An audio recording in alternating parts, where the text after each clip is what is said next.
Hello and welcome to this special conversation on money control. We are in conversation with Harsh Jain, the co-founder and CEO of Dream Sports, the company that runs the platform Dream11. Now, till last Monday, we did not know of a gaming bill, but between Tuesday and Friday, India got its gaming law from cabinet nod to Lok Sabha nod to Rajya Sabha nod to the presidential assent on Friday, a blanket ban on all forms of real money gaming in India, including fantasy sports, where Dream11 is a prominent player. Harsh, thank you for talking to Money Control. I can't imagine what the last week would have been like because same time last Monday, business as usual, and then Tuesday, gradually news started trickling in that the government is planning to ban all forms of real money gaming in India. No distinction between game of skill and game of chance like we've seen in previous years. The whole debate. It was a blanket ban. I just want to start by asking you, was this completely unexpected? Did you have an inkling of the government's thinking? Because in our conversations with the government, one reason that kept coming up was societal distress, the feedback that they are getting from the middle and lower sections in various constituencies and MPs. But I want to ask you, was it completely unexpected for you? Thanks, Chandra, for having me. Yes, completely unexpected. We had no idea. In fact, we were, talking to the government about the proposed 40% change, right? They are going to change GST from 28% on deposits to 40% on deposits. And I think we were still in the midst of um, conversations with the government on that and reasons why that would hurt the industry far more. And I think this came completely out of left field, like you said on Tuesday, when the media reported it. And then Wednesday was the Lok Sabha approval, Thursday was Rajya Sabha, and Friday we all went offline with our current business model. And then the president signed it, and it became gazetted as an act. I can't imagine, what this would mean for an entrepreneur running such a business because Dream11 is one of the most successful gaming platforms in India. I think FY23, you had revenues of over 6,000 crore, profits of nearly 150 crore. One of the most successful, one of the most profitable, over 200 million users. What was your first reaction? Obviously, we were shocked that we are being asked to shut down. The business model is going to shut down. We do believe regulation was the correct way forward, as you've been asking for many years now. But we understand that this is not something that the government wants. And we've always been a law-abiding company, right? Like when our business model was constitutionally protected and approved by the Supreme Court of India as such, we ran it for the last 14 years and scaled it, and were fortunate that a lot of Indians loved it. But if the government has decided that they don't want it and that they've passed a bill through parliament and made it an act, and this is the new law, we want to abide by that. And so before the president even signed it, we pulled off all our cash contests, paid contests from Dream11, and have flipped to a free to play ad driven business model. And now we're going to work on the future. But yes, 95% of our group's revenue, even though we had Fan Code, Dream Set Go, Dream Cricket, Dream Money, which we had launched a few months ago, 95% of the group revenue and basically 100% of the profit was coming from Dream11's current business model. But this doesn't mean Dream11 is dead. It means our business model is dead. So we had a business model even in 2008 when we started, which was not RMG. We pivoted through many such business models before finding one in 2012, which was RMG, and we scaled it. So we will have to get back to taking this user base and figuring out the way forward in terms of, look, the problem is still there, right? Like 260 million users have registered on Dream11 because they love fantasy sports. They want to make a team. They want to feel like a team owner. and they want to tell the world that they understand sports better than anyone else. That doesn't go away. In fact, even after flipping to a free to play model in the last few days, right? It's been about 3 days.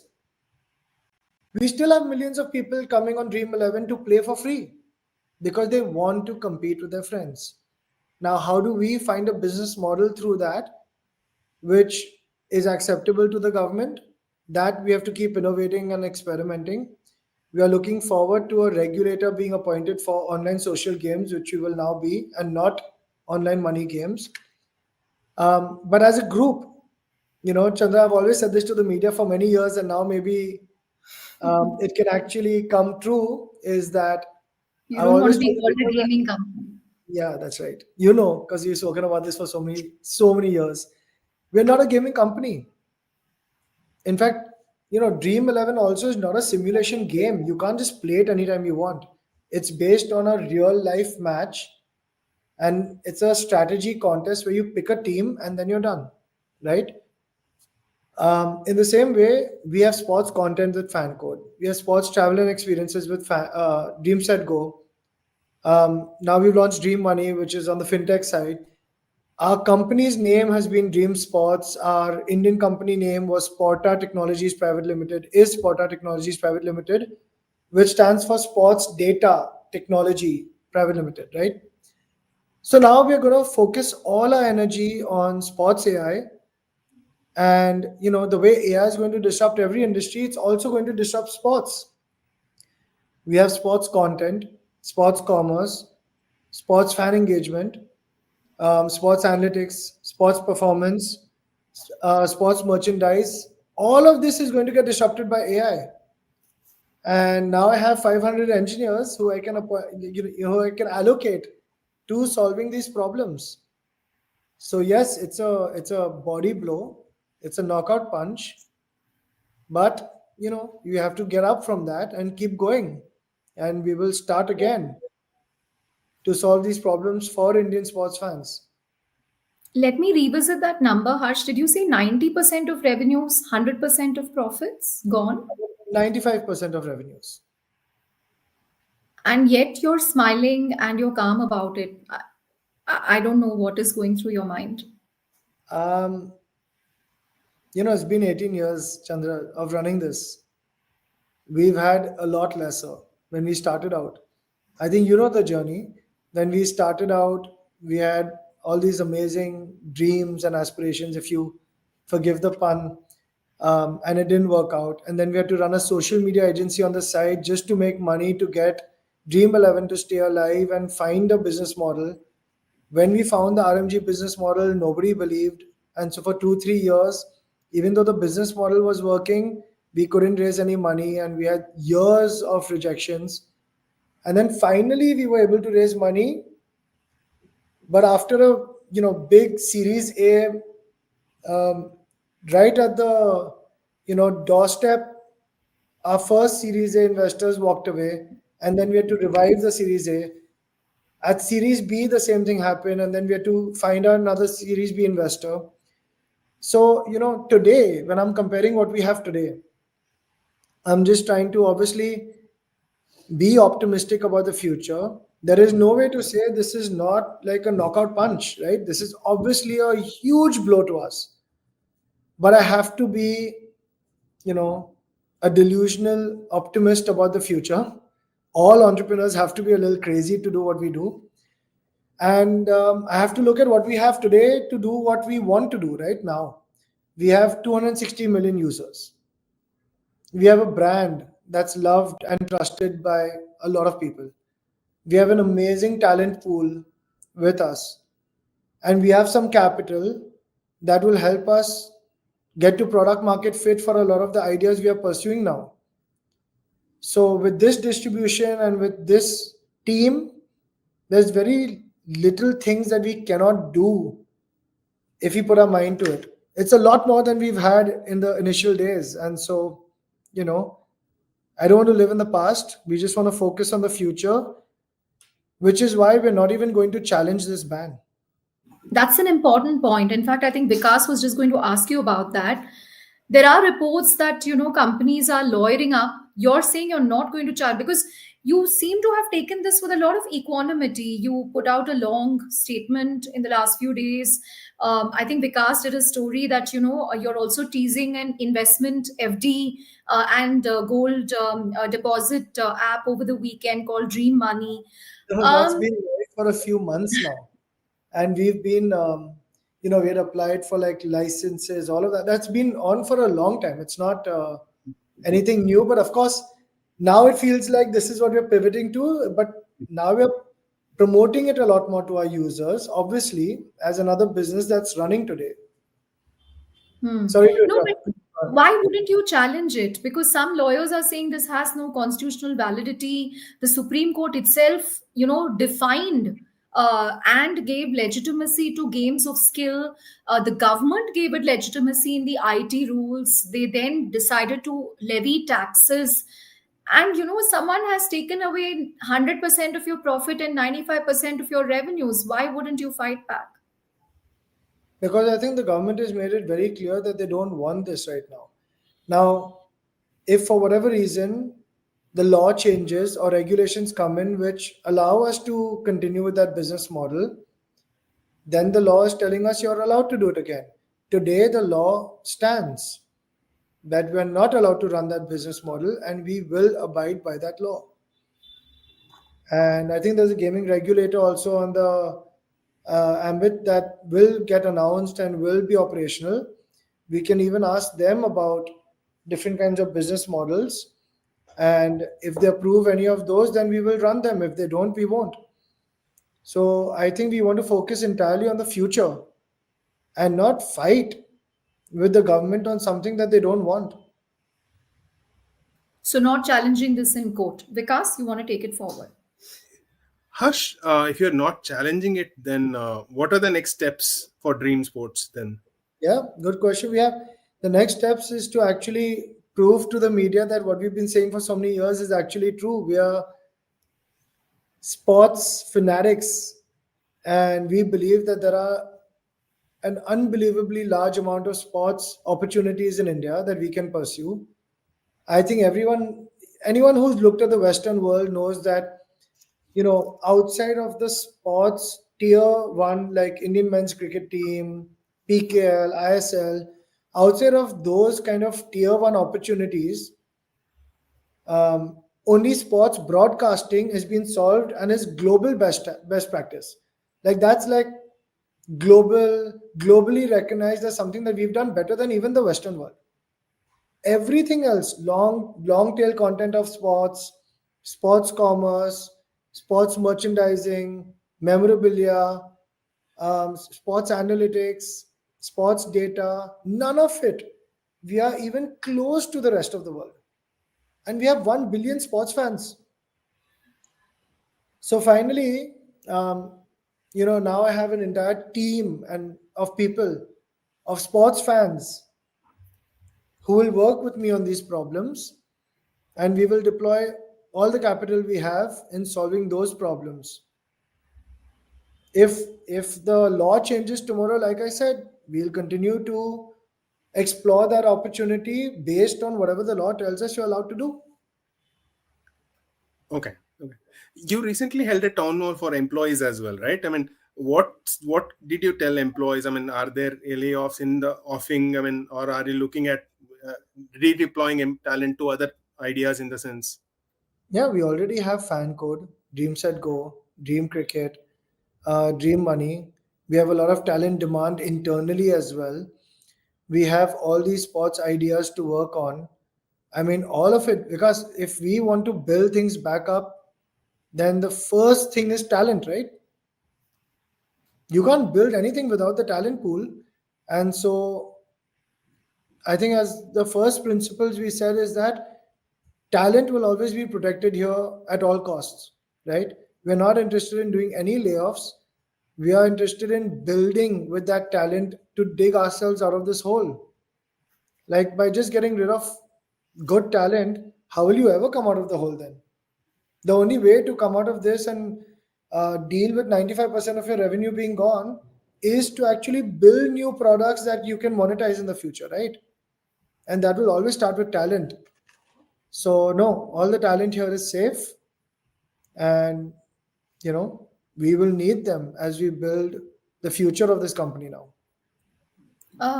That's very reassuring to hear, Harsh, but is it practical? Because where are you going to get will this come from your reserves, the accruals? I mean, I'm just trying to understand where will the cash come in order to be able to sustain this operation, considering, your main business line has disappeared. So thankfully, we do have the cash reserves to at least run operations for a while and maintain this talent pool. We have a runway of a couple of years, and that's more than enough for us to prove out. It's Chandra, I'd compare this like a Series B company, right? If you look Hmm. at a Series B company, not a Series A, because Series A is almost like just at the idea stage. We already have more than a Series B company has. We have capital, we have the people, we have the user base, we have a brand, and we have some entrepreneurs that are a little more battle scarred than even before, right?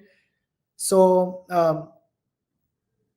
the way I would think of it, like if I was an employee of this company, is that would I join an exciting Series B company which has all these advantages and capital and can assure me that they have this for the next couple of years? And if anything works, then our distribution modes allow us to widespread distribute this overnight and hyperscale it. So, given that, it's always a calculated risk for every single person involved, right? Is this Does this risk reward pay off? I'm hoping it does for everyone here involved. Right.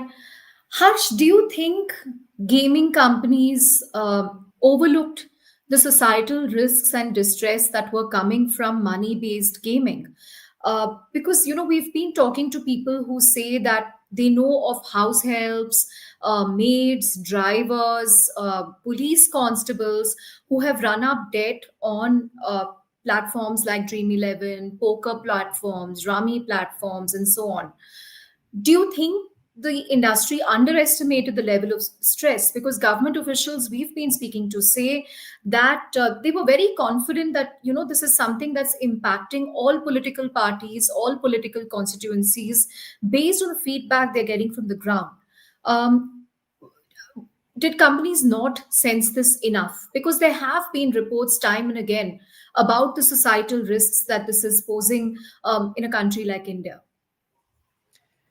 So, Chandra, I think that, look, I can speak about our data. I can't speak about other companies whose data I don't have. And I can say that we've clearly reported that fantasy sports, because of the nature of it, is not, you can't play it again and again and again and again anytime you want. It has to be based on a real life match. Our ticket sizes were always very small. So our ticket sizes were on average about 51 rupees or 52 rupees. Um, and 99% of our user base had never won or lost more than 10,000 rupees in their lifetime. So it very much was the popcorn to your movie, right? It was a sports fan engagement tool. I can't speak for the rest of the gaming industry without, because I don't have the data. But I think in any scenario, I think regulations would be the way to go to solve this problem, because banning it will obviously give rise, banning anything, not just this industry, banning anything gives rise to a black market more, right? Because if people want to do something, they don't have a choice other than to go to a black market. I believe the government is going to come down very heavily on the black market for this as well. But right now, from what I can see, I read an article today morning that showed that the black market is gone on a advertising blitz, right? Yeah. But I'm sure the government's going to come down heavily on them. I think the way forward would be regulation. You regulate it, you can limit, like Tamil Nadu. Tamil Nadu has, recently launched regulations where they had time limits, KYC, money limits. I think that would make sure that the good operators continue, make sure that the games are meant for engagement and fun, and don't cross limits which and create problems for people. and the government would continue getting its $2 billion, $3 billion of tax revenue, and it wouldn't give rise to a larger black market. But like I said, that's in the past. The government's made its decision. We have a new law. We will abide by that. We are not going to challenge it. And we are going to focus squarely on the future of this company, which is in sports AI. And, especially focusing on the creator economy. We've seen some amazing things within the creator economy system on Dream11 for fantasy sports. So many people, if you go to YouTube and type Dream11 team, you will see millions of videos of people helping other people make a better team. That doesn't go anywhere.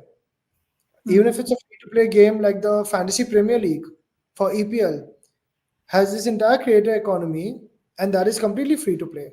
So we believe out of this 260 million user base that had registered for our earlier business model, we still believe a large chunk would like to come back and still play fantasy sports with their friends and family and colleagues just to prove who knows sports better. And so we're still going to continue down that journey and at a group level, invest a lot more in sports AI. Can you give me a sense of what sort of discussions are you having with your investors, and are you do you have to raise another round for your second innings per se? Yeah, I know you said second innings. I didn't want to confuse, but this is more like a third innings. This is more than the test match, right? Like we had a first innings before RMG, we had a second innings in RMG.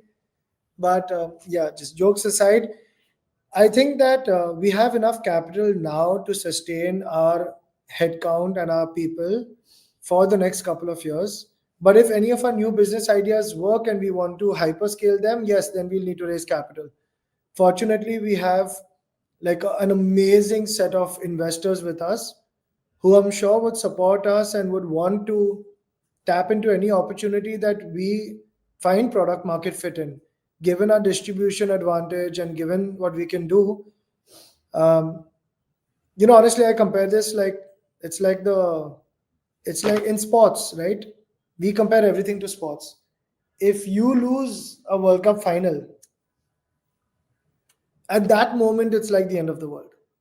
But if you ask most of those players 1 or 2 days later, they'll be like, you know what, we are getting back to practice because there's a next World Cup coming, and that's the one we're going to win then. That's what our Indian team did in the T20 World Cup final in 2023, which we all saw 10 matches in a row and then 11th match gone, right? Yeah. And then we came back in 2024 and won it. So we have to take inspiration from those kind of things and come back. So, and hopefully our investors, like the BCCI, will believe that the same team will be able to win again. Talking about BCCI, a senior official has been quoted today saying they've ended ties or decided to end ties with Dream11. I think you came on board as the lead sponsor sometime in 2023. What happens to that partnership? Because I mean, Dream11 was sort of synonymous on the jersey of the Indian cricket team. What happens to that? We've had an amazing relation with BCCI spanning, like, I would say almost a decade, right? From the first time we became an OP official partner for IPL, I think we were the first, if not one of the first tech companies to ever do that, right? And after that, we've been fortunate to have the IPL naming rights for your Dream11 IPL. And then now we became front of jersey sponsors. We became front of jersey for a bunch of IPL teams. But I think now all of that was based on a business model. And with that business model being impacted by a change in law, we are going to all our partners and saying that we don't have the ability to continue our marketing budget because the business doesn't exist anymore under the same agreement. But I think with the BCCI, it's very clear that we will only do something with mutual agreement. And Those are discussions going on right now. I can only say that there is no decision that's been reached yet, but these are discussions going on about how do we mutually agree on the way forward. We want to maintain a great relation with the BCCI. They are arguably the most important sports body for us, and even for Fan Code, for Dream Set Go, for Dream Cricket, for all our businesses going forward, we hope to continue being a great partner for the BCCI. And so we will have our discussions with them and see where that goes. Vikas? How important is Dream Game Studios in your going forward? I mean, you have Dream Cricket, which is very good as a game. So, what's the plan there? Is it trying to create a FIFA for India in the sense? I mean, and do you plan to acquire more studios going forward? Yeah, I think because we have to be open to every opportunity now. Look, as long as it's sports, we're open, right? So we have to look at, but we also don't want to do 20 things. So we're going to pick up 5 things that we want to focus on and do and work on them deeply. We already have Dream Cricket, so like by like, we won't pick up because that'll compete with it. But we would want to invest in Dream Cricket more and grow it more aggressively. I think that the world does not have a FIFA equivalent of a cricket game for the mobile, especially.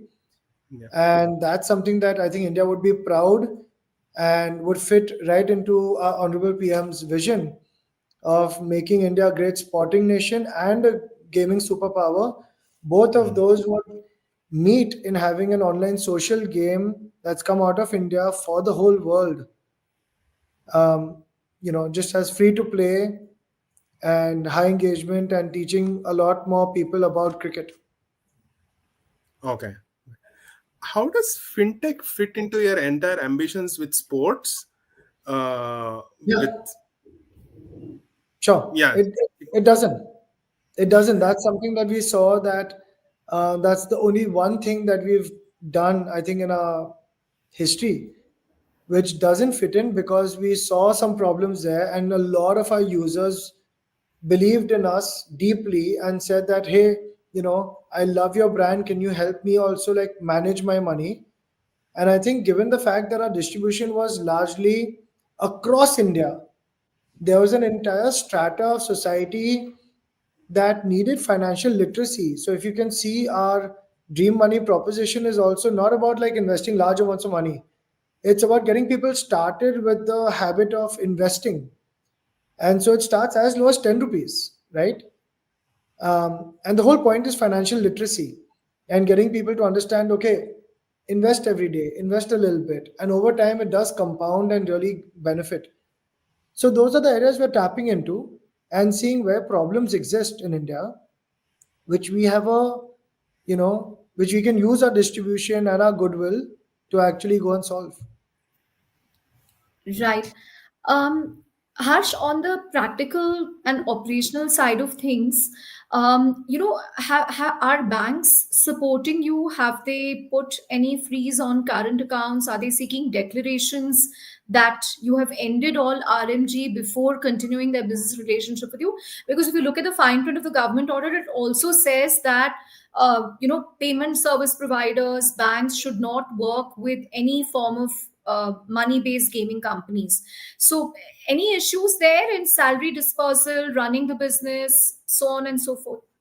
Not that I've heard of, none for us, because as of Friday morning, even before the bill became an act and gazetted, we are no longer a real money gaming company. We no longer classify under the act.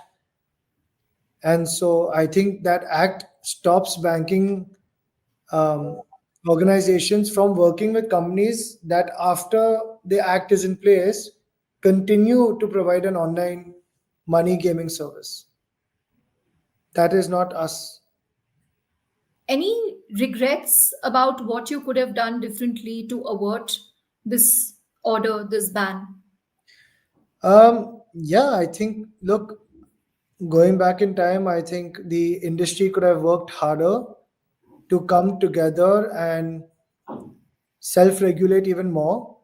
If you see, about 6 months ago, we even got together and launched a code of ethics across all the three different large organizations, which was actually self regulating. But maybe it was a little bit too late. We were all waiting for a regulator to come, but maybe we should have been harder on ourselves to actually regulate this as an industry and not just waited for the government to appoint a regulator. And is this going to be a write-off for your investors? Because I think 2021 you were valued at $8 billion when you had raised that was $800 million round. So what are the likes? What are your investors telling you at this point? And this is coming months after you actually decided to flip back to India in preparation for a potential listing here. You flipped back to India. Yeah, we flipped back to India, which wasn't the best timing now in hindsight, because we had to pay those taxes based on certain value to America. And after 95% of our business is gone, that value changes, obviously. But I think, at least for my investors so far, there's a lot of shock. There's obviously a lot of shock, right? You're sitting somewhere outside India, and like from a Monday when everything's fine to a Friday, you've already shut down the business model. There is shock, and I think people are still making peace with that shock and getting over it. So far, I think our talks with all our investors have just been focused on the future. What is the future for us? Where are we going? Which we already discussed today. And yeah, that's about it. Making peace with what has happened today. Their personal write downs and how they value the company. I think each investor will have their own value that they'll attribute to it. You can ask them that.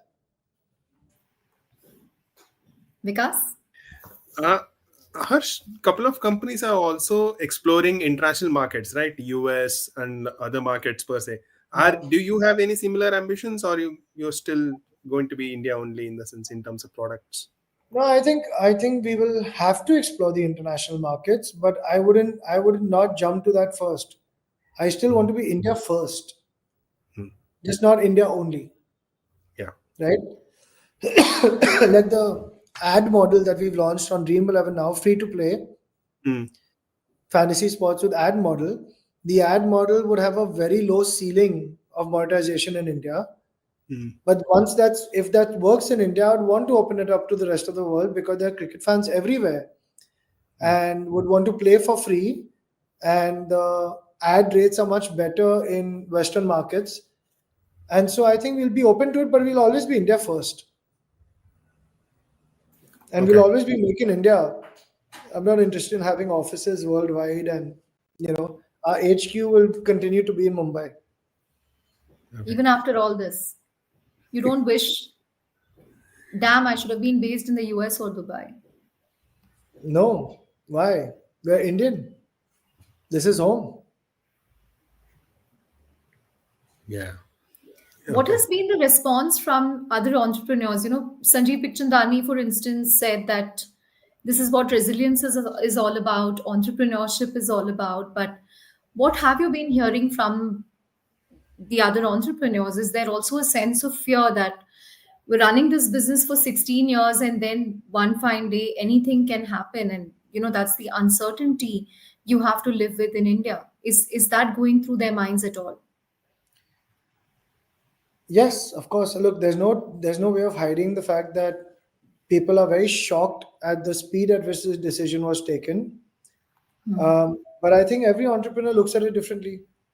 Some people will look at the opportunity forward. Some people will have regrets about the past. Some people will jump straight into problem solving. Some people will utilize their any other diversification they already have and double down on that.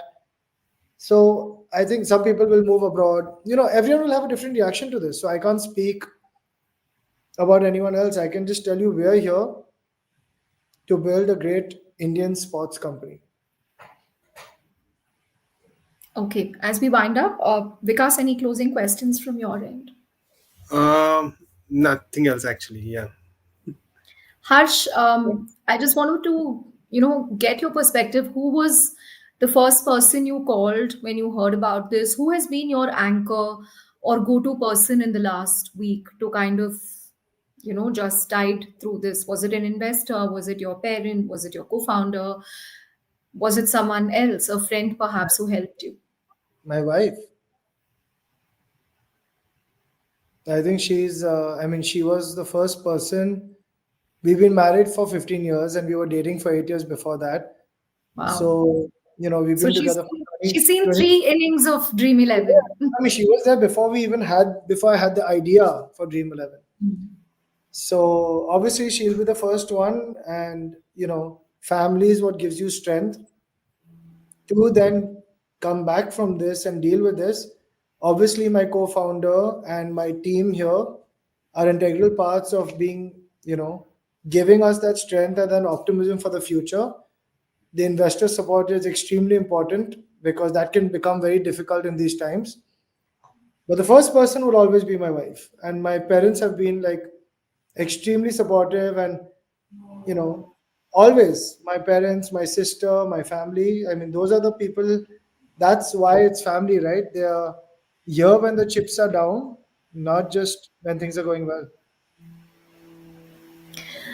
On that note, Harsh, I just want to wish you the very best and all strength to your team, because I can't imagine the nerves of steel one would need in such a scenario. But you've shown a lot of strength, and I just want to thank you for giving us time and for being candid on what's next for Dream 11. But here's wishing the third innings of Dream 11 the very best. Thank you for talking to us. Thanks a lot, Chandra. See you in our next third innings.